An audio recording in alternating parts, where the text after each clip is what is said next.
person, and it's very nice to be back in the council chamber. I'll start with apologies for absence. I believe Councillor Powell has sent her apologies, and I shall move swiftly on to item 2, which is announcements from the chairman and head of the paid service. I have 2.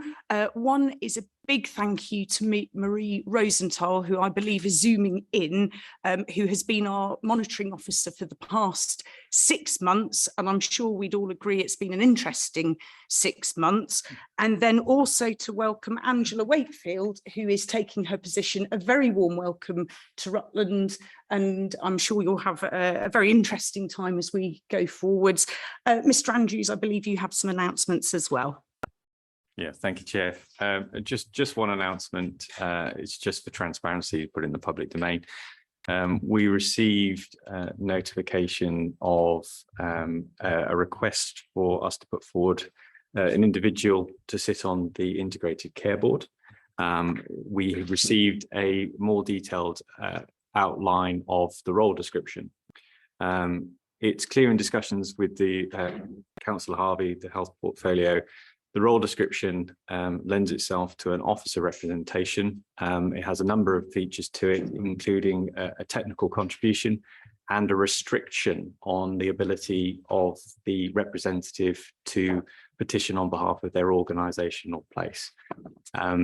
However, in discussions with the chair of the ICB, we have come to an agreement that portfolio holders will be able to attend the board and contribute, so that there is representation politically from the area, and also in terms of the ability to champion the residents and the community that they serve. So I think we've probably got to a positive endpoint. There's a few things we just need to sort out collectively as local authorities, but in discussion with Councillor Harvey, our representation will be myself as a chief exec representative. Brilliant, thank you very much. And that all sounds very common sense, and thank you for your work on that. Item number 3, declarations of interest. Councillor Harvey. Thank you, Chair. I have interest in Addendum Report 103-2022, the Council Tax Energy Rebate Scheme and Household Support Fund. I shall be leaving the room for that. Thank you. Thank you, and I think that was it for declarations of interest. Item 4, record of decisions. To confer the Cabinet held on the 5th of April 2022. I know Councillor Oxley, I believe you'll be an abstention because you weren't here. Could I have a proposer, please? Thank you, Councillor Harvey. A seconder. Thank you, Councillor Payne, and all those in favour. Thank you, it's unanimous. Thank you. Item number 5, items raised by scrutiny.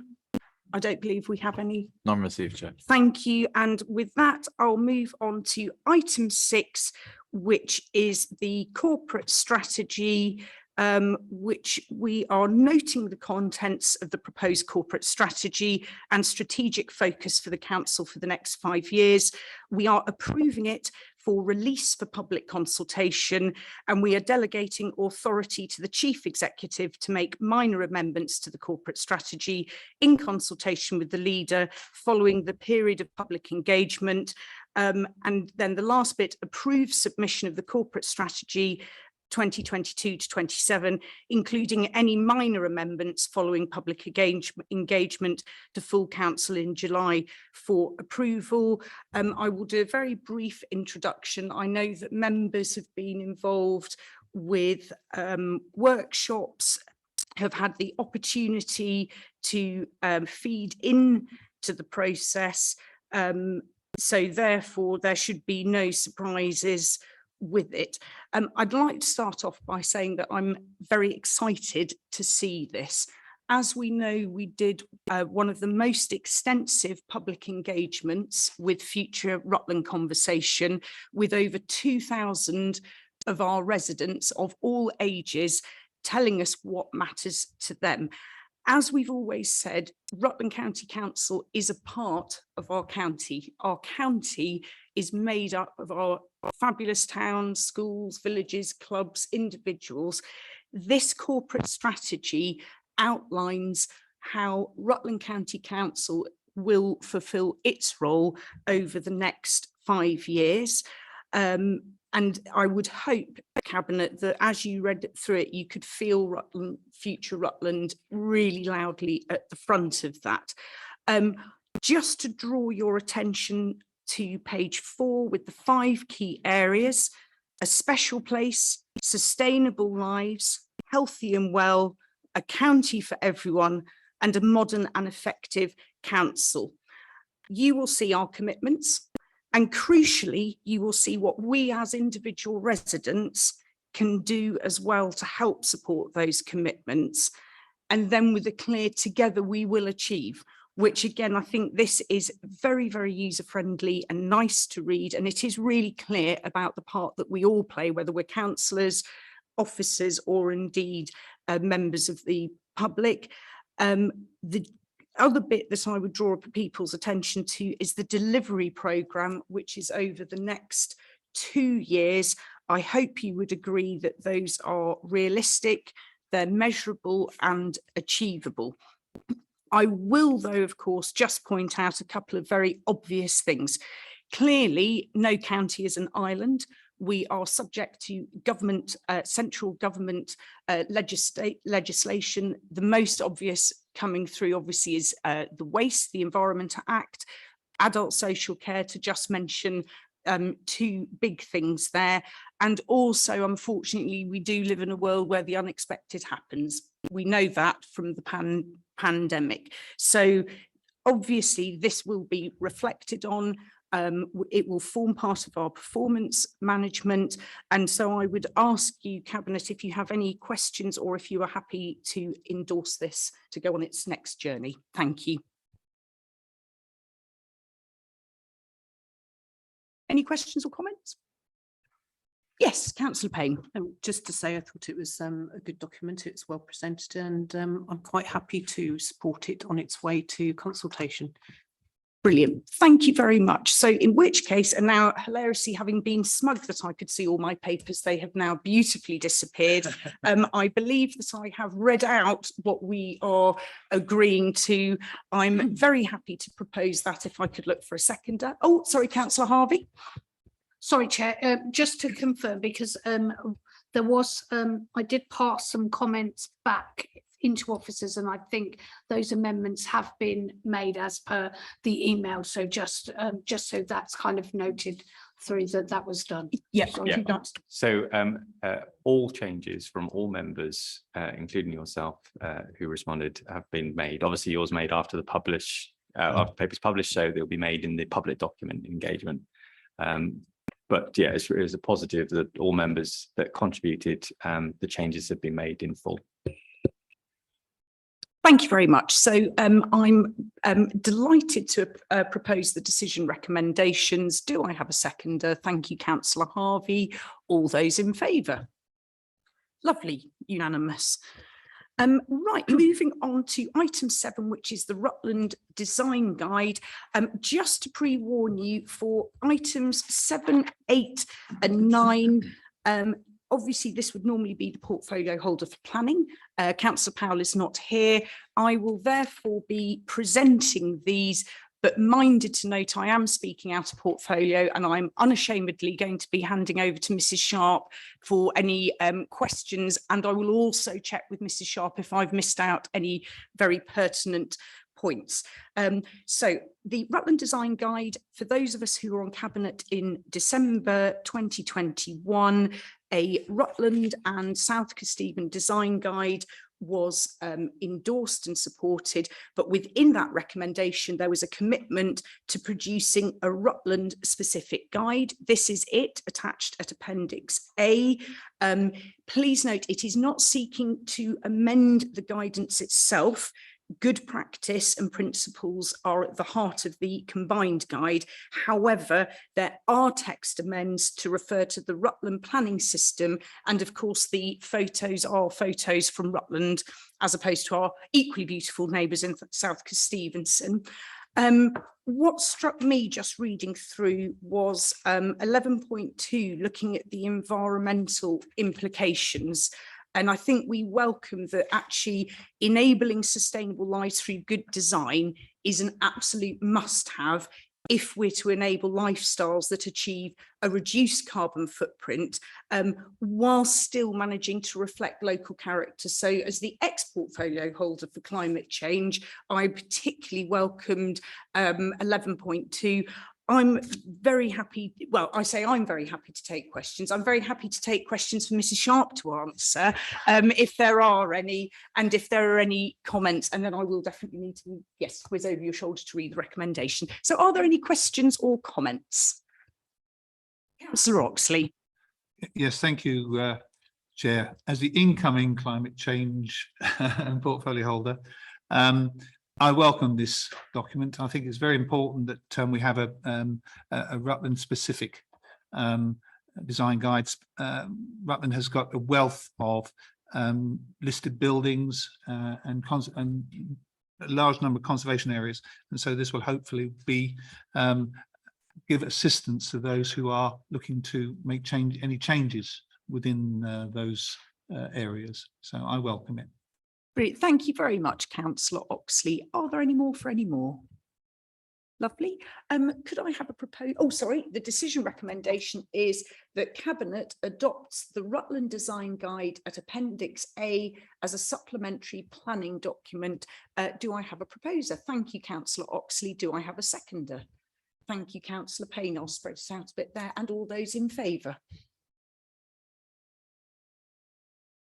Thank you very much. Now we're moving on to item number 8, which is the Langham Neighbourhood Plan. Now this, we are asking for the draft to be published for consultation.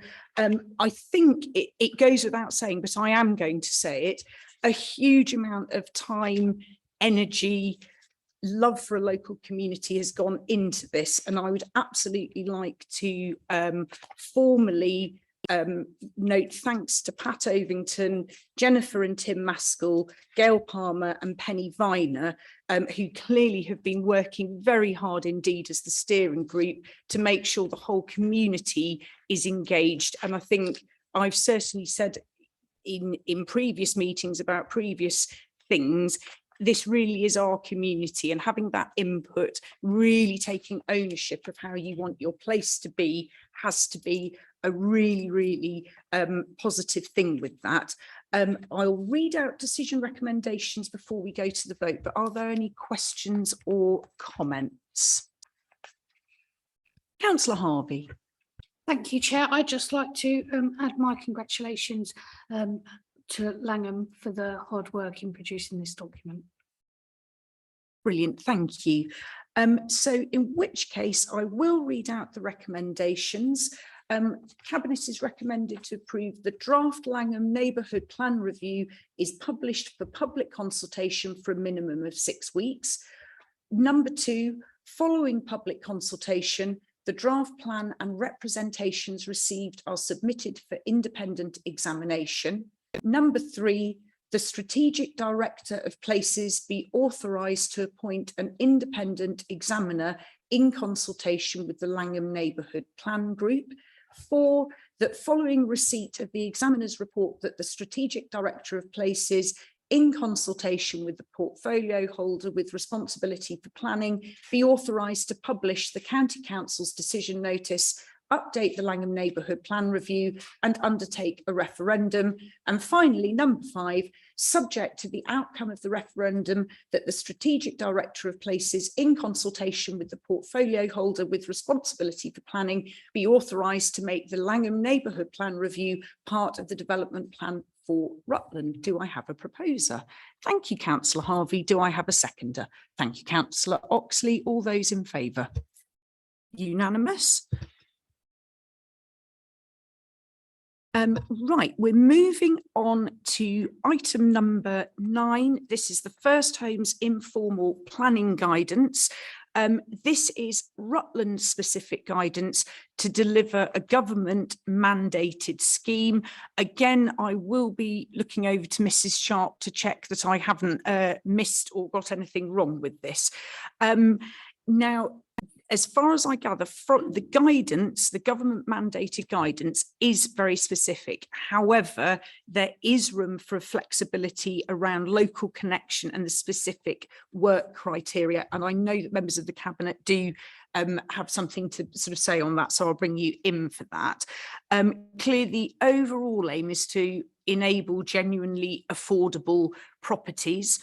2.3 outlines eligibility. The key parts, I think it's aimed for first-time buyers, a 30% discount on price on a maximum value of £250,000 at the first sale, and there is a cap on joint income of £80,000. 3.7, I believe, is the bit that we want to chew into, which is the list of eligible professions. And I think really I haven't got a huge amount more to say on that, but I do think it's important that we just discuss the 3.7 list of eligible professions, and I will bring Mrs. Sharp in on that. Councillor Harvey or Payne, who wanted to? Brilliant. Councillor Payne. Sorry, we have had a lot of discussion on this list in the past, and I think it's 2.9.7 in the actual document. But I find it's very heavily weighted in terms of qualifying people for the public sector rather than the private sector, and wondered if this could say all those with Rutland connections who are first-time buyers, rather than produce a list that excludes quite a lot of first-time buyer type people, like teachers, newly qualified teachers, graduates, newly qualified graduates just starting out in the market. There are a lot of exclusions there, and I didn't know why. Can you help with that, Mrs. Sharp? I know we're having technical difficulties, so Mrs. Sharp may not be able to access the right paperwork. Oh, well done. No, thank you.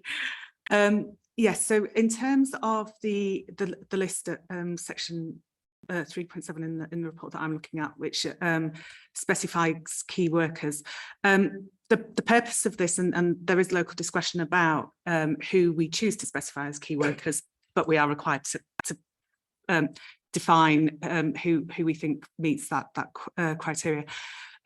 All that means is that they are given first preference in terms of marketing for the first 3 months. So it doesn't exclude anybody else who's a first-time buyer from participating in the scheme. It just gives preferences the first 3 months in terms of marketing to that eligible group.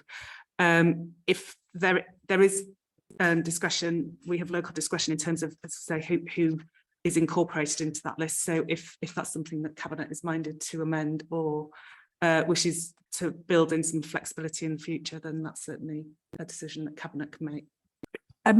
Councillor, oh sorry, Councillor Payne, did you okay. want to come back on that one? Tom can speak, yeah. Yeah, and then Thank you, Chair. Thank you, Councillor Payne. Thank you, Mrs. Sharp.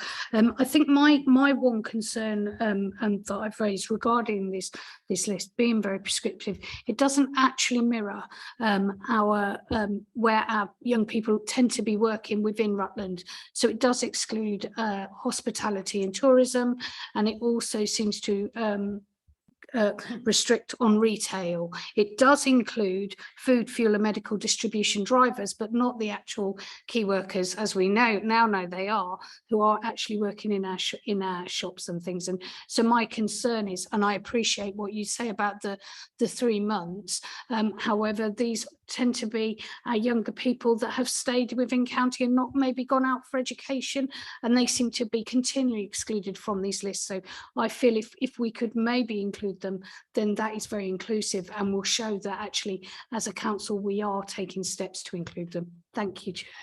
Councillor Payne. Yeah, I take Mrs. Sharp's comment that it's just marketing for the first 3 months, but you know, it still excludes groups of people within our community that should be able to get into this scheme. So I think it just should be fair. That's all, whether it's marketing or not. So I'm wondering if we could have an amendment to the original motion, which is that we delegate authority to the Director of Places and the portfolio holder for planning to review and amend as necessary that list, because we had thought about possibly having replace the list with first time buyers with the Rutland connection, but I think the guidance prohibits that.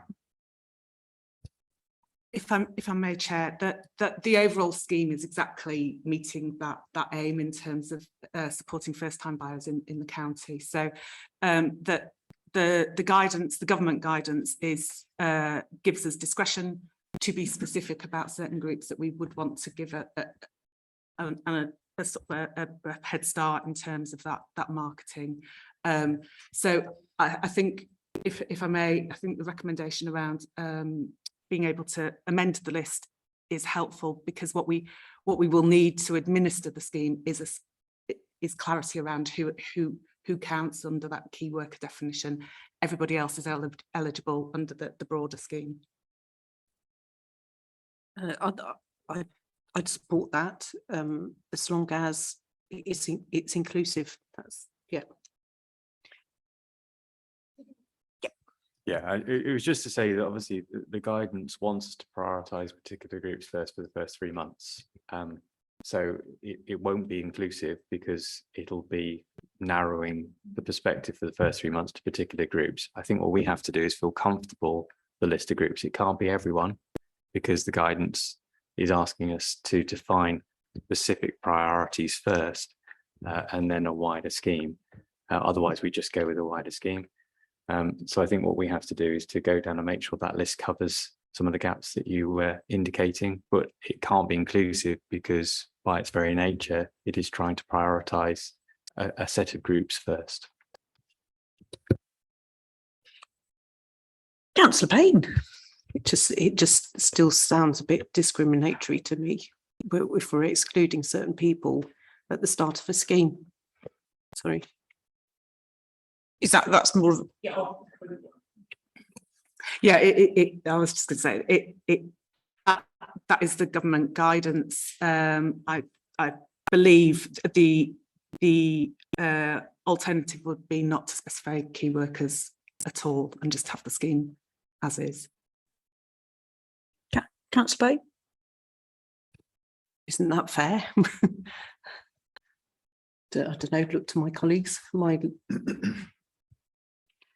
Could I suggest that we add the amendment for delegated between the Director of Places and the planning portfolio holder to make amends? And I think that Cabinet need to form a view about that, sort of or discuss with the planning portfolio. Is that a happy action? That's fine by me. Yeah.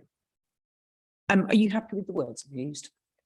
Absolutely, Chair. If that could be seconded for the record. Brilliant. So yeah, seconded by Councillor Harvey. So in which case, in which case, I will move to the vote, noting that we now have an amendment that we approve the First Homes informal planning guidance at Appendix A, noting that we have also added an amendment regarding delegated powers, with the opportunity to just slightly discuss that list further.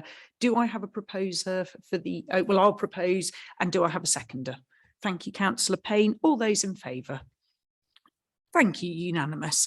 Now you'll be pleased to know you have a break from my voice, for we are moving on to item number 10, which is the domiciliary care dynamic purchasing system. I already feel invigorated, Councillor Harvey. I shall hand over to you. Thank you very much, Chair. It will be a quick introduction from me.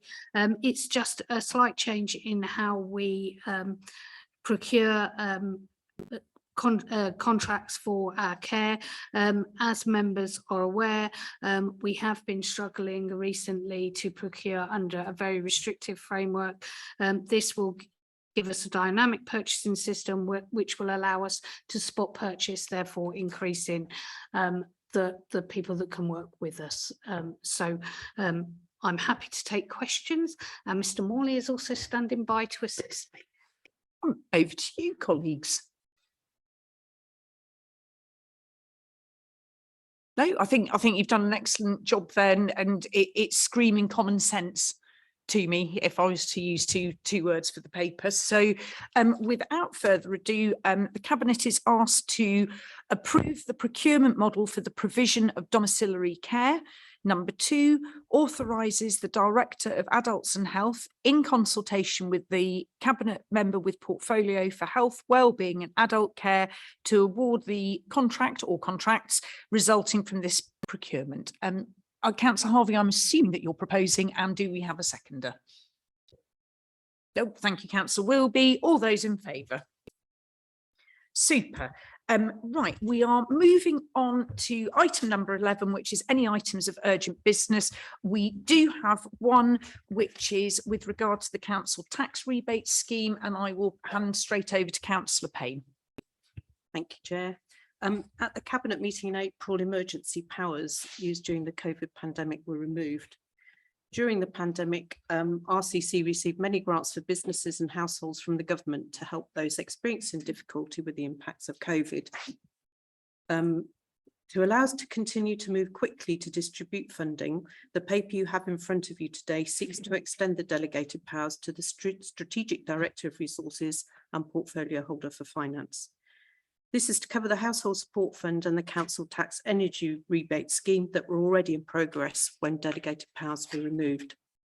Please note that in accordance with the special urgency provisions of Procedure Rule 139, Councillor Waller, the Chair of Strategic Overview and Scrutiny Committee, has been consulted and has agreed this paper cannot reasonably be deferred due to the need to process payments for residents as quickly as possible. Immediately, we want to get food vouchers to families of children who receive free school meals to cover half term next week.